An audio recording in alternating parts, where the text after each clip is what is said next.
بسم اللہ الرحمن الرحیم۔ السلام علیکم ناظرین، سیرت النبی صلی اللہ علیہ وآلہ وسلم قسط نمبر 2 میں خوش آمدید۔ ناظرین، حضرت عبد المطلب کو یہ حکم اس وقت دیا گیا جب وہ اپنی منت بھول چکے تھے۔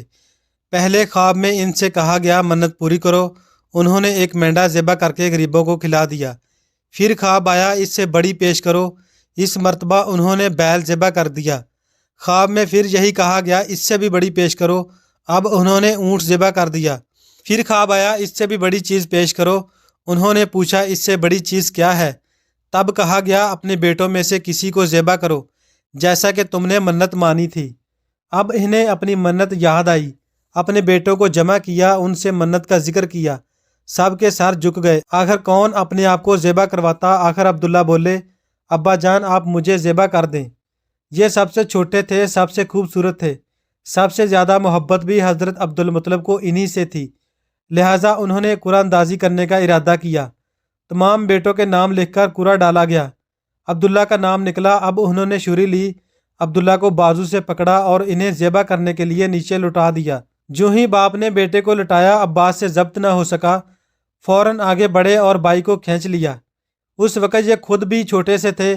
ادھر باپ نے عبداللہ کو کھینچا۔ اس کھینچا تانی میں عبداللہ کے چہرے پر خراشیں بھی آئیں۔ ان خراشوں کے نشان مرتے دم تک باقی رہے۔ اسی دوران بنو مخزوم کے لوگ بھی آ گئے۔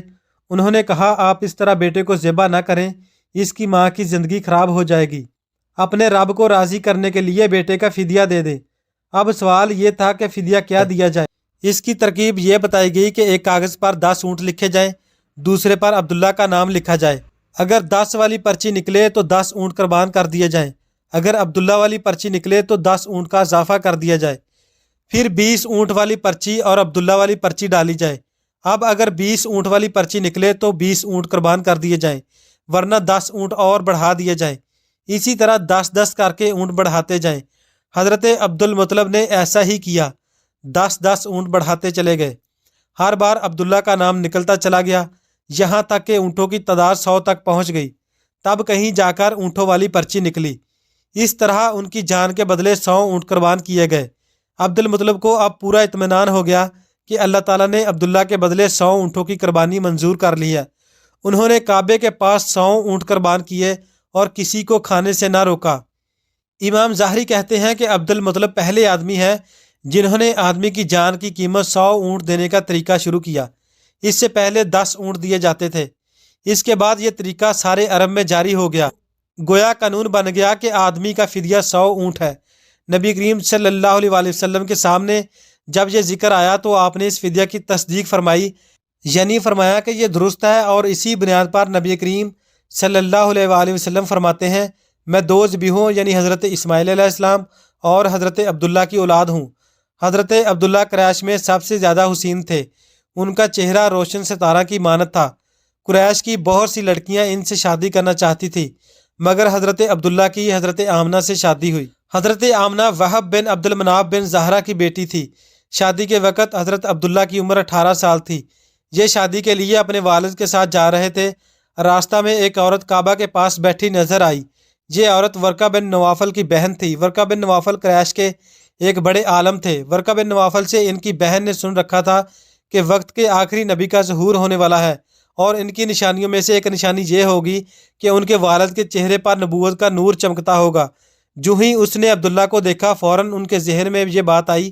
اس نے سوچا ہو نہ ہو یہ وہ شخص ہے جو پیدا ہونے والے نبی کے باپ ہوں گے۔ چنانچہ اس نے کہا اگر تم مجھ سے شادی کر لو تو میں بدلے میں تمہیں اتنے ہی اونٹ دوں گی جتنے تمہاری جان کے بدلے ذبح کیے گئے تھے۔ اس پر انہوں نے جواب دیا میں اپنے باپ کے ساتھ ہوں، ان کی مرضی کے خلاف کچھ نہیں کر سکتا، نہ ان سے الگ ہو سکتا ہوں، اور میرے والد باعزت آدمی ہیں، اپنی قوم کے سردار ہیں۔ بہرحال ان کی شادی حضرت آمنہ سے ہو گئی۔ آپ قریش کی عورتوں میں نسب اور مقام کے اعتبار سے افضل تھیں۔ حضرت آمنہ حضرت عبداللہ کے گھر آ گئیں۔ آپ فرماتی ہیں جب میں ماں بننے والی ہوئی تو میرے پاس ایک شخص آیا، یعنی ایک فرشتہ انسانی شکل میں آیا۔ اس وقت میں جاگنے اور سونے کے درمیانی حالت میں تھی۔ عام طور پر اس حالت کو غنودگی کہا جاتا ہے۔ اس نے مجھ سے کہا کہ تمہیں معلوم ہے تم اس امت کی سردار اور نبی کی ماں بننے والی ہو۔ اس کے بعد وہ پھر اس وقت آیا جب نبی کریم صلی اللہ علیہ وآلہ وسلم پیدا ہونے والے تھے۔ اس مرتبہ اس نے کہا جب تمہارے ہاں پیدائش ہو تو کہنا میں اس بچے کے لیے اللہ کی پناہ چاہتی ہوں ہر حسد کرنے والے کے شر اور برائی سے۔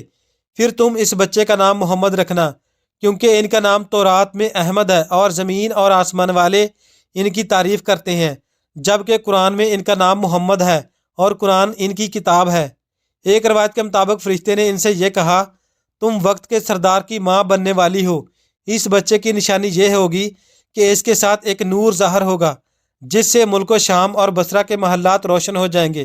جب وہ بچہ پیدا ہو جائے گا تو اس کا نام محمد رکھنا، کیونکہ تورات میں ان کا نام احمد ہے کہ آسمان اور زمین والے ان کی تعریف کرتے ہیں، اور انجیل میں ان کا نام احمد ہے کہ آسمان اور زمین والے ان کی تعریف کرتے ہیں، اور قرآن میں ان کا نام محمد ہے۔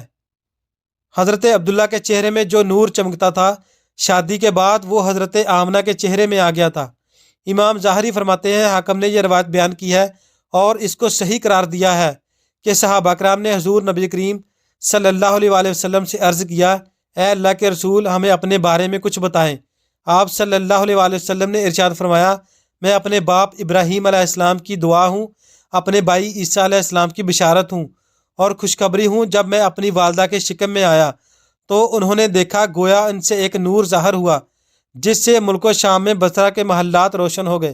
حضرت آمنہ نے حضرت حلیمہ سعدیہ سے فرمایا تھا میرے اس بچے کی شان نرالی ہے، یہ میرے پیٹ میں تھے تو مجھے کوئی بوجھ اور تھکن محسوس نہیں ہوئی۔ حضرت عیسیٰ علیہ السلام وہ آخری پیغمبر ہے جنہوں نے آپ صلی اللہ علیہ وآلہ وسلم کی آمد کی خوشخبری سنائی ہے۔ اس بشارت کا ذکر قرآن میں بھی ہے۔ سورہ صف میں اللہ تعالیٰ فرماتے ہیں اور اسی طرح وہ وقت بھی قابل ذکر ہے جبکہ عیسیٰ ابن مریم علیہ السلام نے فرمایا کہ اے بنی اسرائیل میں تمہارے پاس اللہ کا بھیجا ہوا آیا ہوں کہ مجھ سے پہلے تورات آ چکی ہے، میں اس کی تصدیق کرنے والا ہوں، اور میرے بعد جو ایک رسول آنے والا ہے ان کا نام مبارک احمد ہوگا، میں ان کی بشارت دینے والا ہوں۔ اب چونکہ حضرت عیسیٰ علیہ السلام یہ بشارت سنا چکے تھے اس لیے ہر دور کے لوگ آپ صلی اللہ علیہ وآلہ وسلم کی آمد کا بے چینی سے انتظار کرتے رہے۔ ادھر آپ کی پیدائش سے پہلے ہی حضرت عبداللہ انتقال کر گئے۔ سابقہ کتب میں آپ کی نبوت کی ایک علامت یہ بھی بتائی گئی ہے کہ آپ کے والد کا انتقال آپ کی ولادت سے پہلے ہو جائے گا۔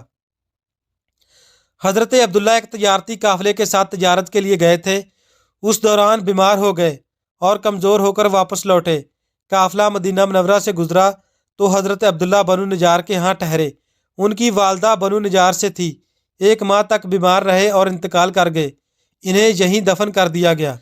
تجارتی قافلہ جب حضرت عبداللہ کے بغیر مکہ مکرمہ پہنچا اور حضرت عبد المطلب کو پتہ چلا کہ ان کے بیٹے عبداللہ بیمار ہو گئے ہیں اور مدینہ منورہ میں بنو نجار میں ہیں تو انہیں لانے کے لیے عبد المطلب نے اپنے بیٹے زبیر کو بھیجا۔ جب یہ وہاں پہنچے تو عبداللہ کا انتقال ہو چکا تھا، مطلب یہ کہ آپ صلی اللہ علیہ وآلہ وسلم اس دنیا میں اپنے والد کی وفات کے چند ماہ بعد تشریف لائے۔ بقیہ انشاءاللہ اگلی قسطوں میں ہوگا۔ ناظرین اس چینل پر سیرت النبی صلی اللہ علیہ وآلہ وسلم سلسلہ جاری رہے گا جس کو ہم قسطوں میں بیان کریں گے، لہٰذا سیرت النبی صلی اللہ علیہ وآلہ وسلم سننے کے لیے اس چینل کو سبسکرائب کر لیں اور بیل آئیکن کو بھی ضرور پریس کر لیں تاکہ ہر نئی ویڈیو کا نوٹیفیکیشن آپ کو مل سکے، اور مزید اچھی ویڈیو دیکھنے کے لیے اس چینل پر وزٹ کر لیں۔ انشاءاللہ آپ کو مزید اچھی اس چینل پر ویڈیو ملیں گی۔ ناظرین میں نے ڈاکٹر عافیہ کے لیے ایک ویڈیو بنائی ہے جو کہ اس چینل پر موجود ہے، جو 20 سال سے امریکہ کی جیل میں بند ہے، اس کو اپنے دوستوں کے ساتھ زیادہ سے زیادہ شیئر کریں تاکہ ڈاکٹر عافیہ کی رہائی کا کوئی نہ کوئی بندوبست بن سکے۔ اللہ تعالی ہم سب کا حامی و ناصر ہو۔ Thanks for watching. اللہ حافظ۔